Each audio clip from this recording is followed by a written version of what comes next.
안녕하세요. 크립토 노마드입니다. 10월의 첫날이자 동시에 2021년 4분기의 시작점이기도 합니다. 워낙 9월에는 놀란 마음을 다잡느라 정신이 없었던 터라 10월에는 그래서 좀 더 기대감을 갖게 되는 것 같습니다. 비트코인은 플랜 B의 전망처럼 9월을 43,000달러에서 마감했습니다. 플랜 B가 10월에 예측한 비트코인의 가격은 63,000달러입니다. 그동안 시장에 요동이 있었지만 플랜 B는 가격 수정을 한 번도 하지 않았다라는 점, 석 달 연속 가격 적중이 이루어졌다라는 점에서 10월을 향한 기대감은 조금 더 높아지는 것 같습니다. 최근 리플은 NFT 진출에 적극적인 모습을 보이고 있는데 이번에는 스마트 컨트랙트를 이더리움에서 XRP 레저로 옮기게 되면 디파이 개발자들의 진입 장벽을 낮출 수 있다라면서 대놓고 이더리움과의 플랫폼 경쟁을 선언한 그런 모습까지 내보였습니다. 특히 아마존이 블록체인 서비스의 XRP 레저의 사이드 체인을 사용할 가능성까지 언급했는데 어떤 내용인지 하나씩 짚어보도록 하겠습니다. 미국 의회가 내년 임시 예산안을 통과시키면서 다행히 연방정부의 셧다운 이슈는 피할 수 있게 됐습니다. 하지만 채무 한도 조정 합의에는 실패해서 미국 정부의 디폴트 리스크는 여전히 남아있는 상황입니다. 정치적인 불확실성 탓에 S&P 500은 9월 한 달 동안 4.8% 하락하면서 지난해 3월 이후에 최악의 하락률을 기록했는데 비트코인 시장에서 염두에 둬야 할 부분은 최근 S&P 500과 비트코인의 상관성이 최고 수준에 이른 데다 S&P 500의 추가 하락 가능성이 제기됐다는 겁니다.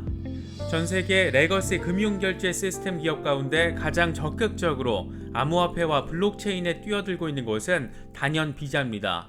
비자가 이번에는 블록체인 상호 운용성 허브 프로젝트를 시작했다라고 밝혔습니다. 말이 조금 어려운데 서로 다른 블록체인 네트워크를 연결해서 CBDC를 사용하든 USDC를 사용하든 상관없이 원하는 화폐를 자유롭게 사용하고 교환할 수 있는 글로벌 시스템을 구축하겠다라는 겁니다. 10월의 첫날부터 이런저런 새로운 소식들이 전해졌습니다. 전반적으로는 4분기 전망이 낙관적이지만 시장이 추세 전환을 할지 아니면 더 조정을 받을지는 그 누구도 예단할 수는 없는 상황인 만큼 여러 이슈들 잘 체크하시면 시장을 바라보시는데 조금은 더 도움이 될 수 있지 않을까 생각합니다. 본격적인 시작에 앞서서 좋아요와 구독 또 알림 설정 꼭 부탁드리겠습니다. 영상 제작에 아주 큰 도움 된다는 말씀 함께 드립니다. 그럼 시작하겠습니다. 먼저 비트코인 상황입니다. 비트코인은 9월을 43,000달러 선에서 마감하고 10월을 맞이하게 됐습니다. 플랜 B의 예측이 또 한 번 정확한 수준에서 적중하면서 10월 예측 가격인 63,000달러도 역시 적중하게 될지 관심이 커지고 있습니다. 적지 않은 경우 지금까지 플랜 B가 제시한 최악의 시나리오라고 일컬어지는 가격이 스톡 투 플로우 모델에 근거한 것이라고 받아들여지는 것 같습니다.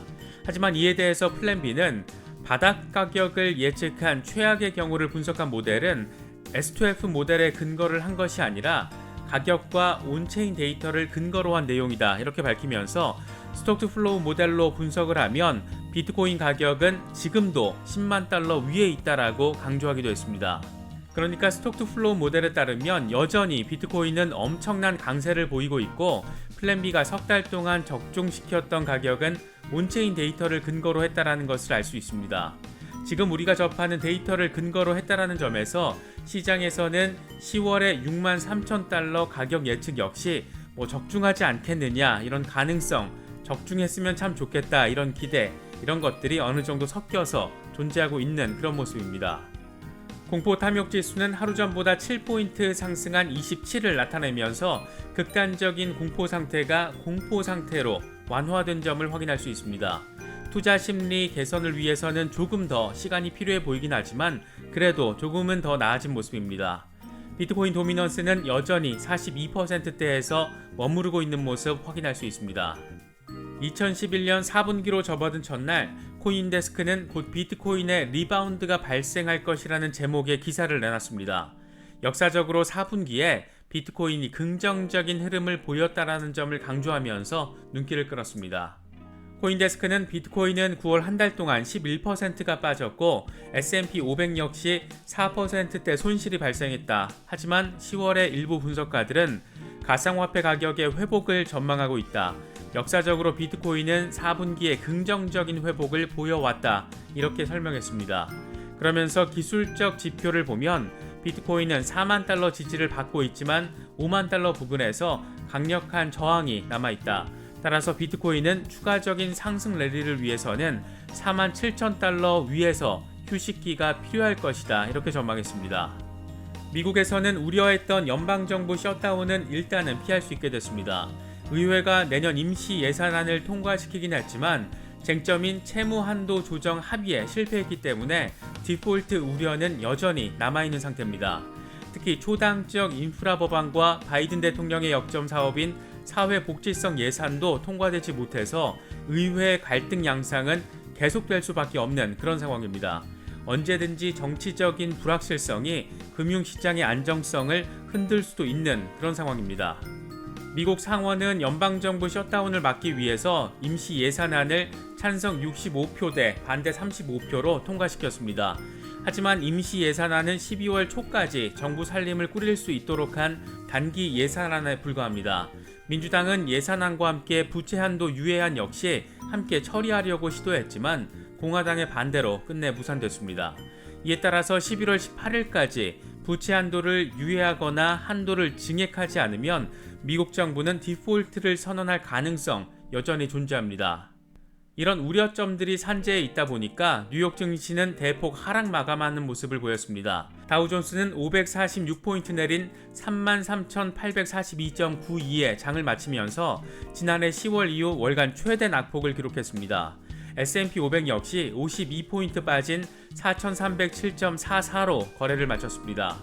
나스닥 종합지수 역시 63포인트 내린 14,448.58로 마감했습니다. 최근 S&P 500의 흐름과 비트코인의 상관관계가 부쩍 주목받고 있습니다. S&P 500과 비트코인의 상관관계는 최근 1년 사이 가장 강력한 수준을 보이고 있는데, 이는 투자자들이 포트폴리오에서 위험을 축소하기 시작할 때 암호화폐를 매각할 수 있다는 것으로 해석되고 있습니다. 특히 모건 스탠리의 경우에는 S&P 500이 20% 이상 조정받을 수 있다는 전망까지 내놓은 상태여서 미국 증시의 흐름 역시 주의 깊게 바라봐야 되는 상황으로 볼 수 있습니다. 이런 가운데 제롬 파월 연준 의장이 암호화폐를 금지할 의사가 없다라고 말하면서 스테이블 코인 규제 방침에 대해서는 기존 방침을 재확인했습니다. CNBC 보도 내용을 보면 파월 의장은 하원 청문회에 참석해서 연준이 디지털 화폐 사용 금지 또는 제한을 고려하느냐 이런 질문에 그럴 의사가 없다라고 말한 것으로 전해졌습니다. 다만 스테이블 코인은 머니마켓 펀드와 은행 예금과 유사한데도 일정 수준 규제 영역 밖에 머물고 있다. 스테이블 코인에 대한 규제가 이루어지는 것은 적절하다 이렇게 밝혔습니다. 결국 파월 체제에서의 연준에서는 암호화폐 자체에 대해서는 태클을 걸 의사가 없지만 스테이블 코인은 CBDC 출범의 연장선에서 규제가 필요하다라는 관점으로 바라보고 있다. 이 같은 점을 확인할 수 있습니다. 이더리움의 경우에는 거래 내역을 노출시키지 않고 이더리움을 전송할 수 있게 됐다라는 소식도 전해졌습니다.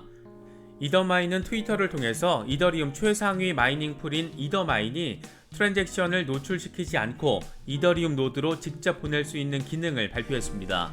이더마인은 탈중앙화 거래소 덱스에서 프라이버시를 지키기를 원하는 트레이더들의 요구를 맞추는 차원에서 이 같은 도구를 개발했다라고 밝혔습니다. 이 기능은 블록 형성 전에 트랜잭션을 모아놓는 공간인 퍼블릭 멤프를 거치지 않고 노드에 직접 연결하는 기술입니다. 이 기능을 사용할 경우에 중국의 거래소 중단 이슈 등 정부 규제와 상관없이 투자자 보호가 이루어질 수 있고, 대규모 거래의 경우에는 투자 전략을 노출하지 않아도 된다라는 장점이 있는 것으로 평가받고 있습니다. 리플의 경우에는 블록체인 플랫폼으로서 이더리움과의 경쟁 구도를 강화시키려는 모습을 지속적으로 보이고 있어서 주목받고 있습니다. 이더리움이 주도하고 있는 NFT 시장에 본격적으로 진출하겠다라는 의사를 강하게 공개한 데 이어서 이번에는 이더리움의 핵심이라고 할 수 있는 이더리움 가상머신에서 XRP 레저로 옮겨오면 디파이 개발자들의 진입 장벽을 낮출 수 있을 것이다 이렇게 주장하고 나섰습니다.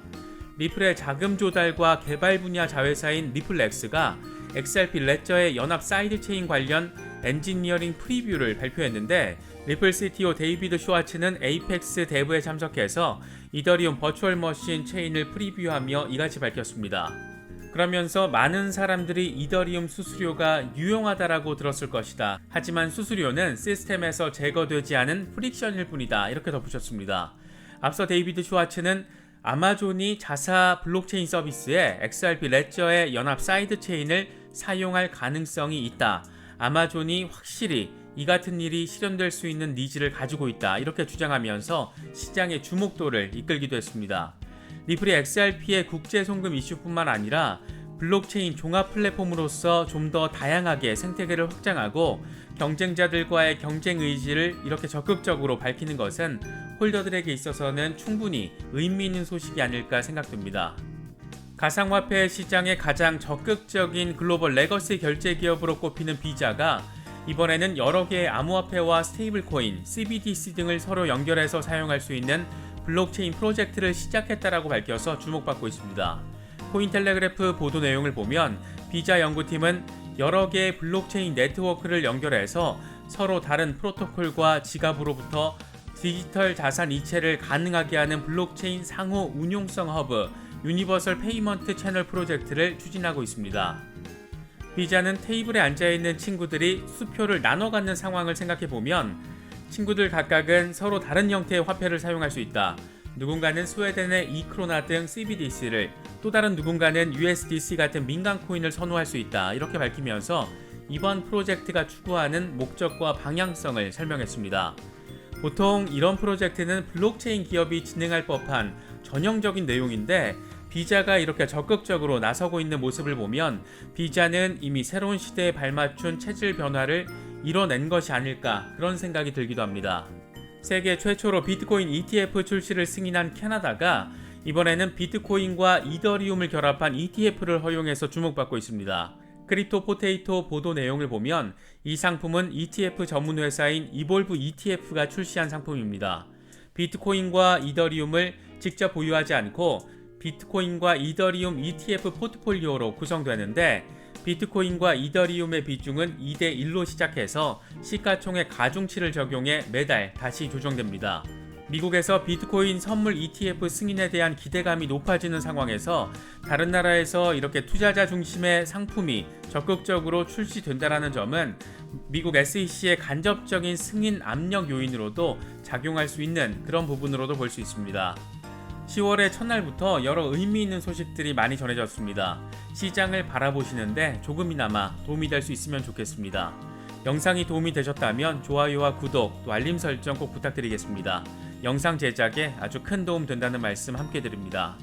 10월 한 달은 구독자분들 모두 웃으실 수 있는 그런 시간이 될 수 있기를 기원하겠습니다. 시청해주셔서 감사합니다. 지금까지 크립토 노마디였습니다.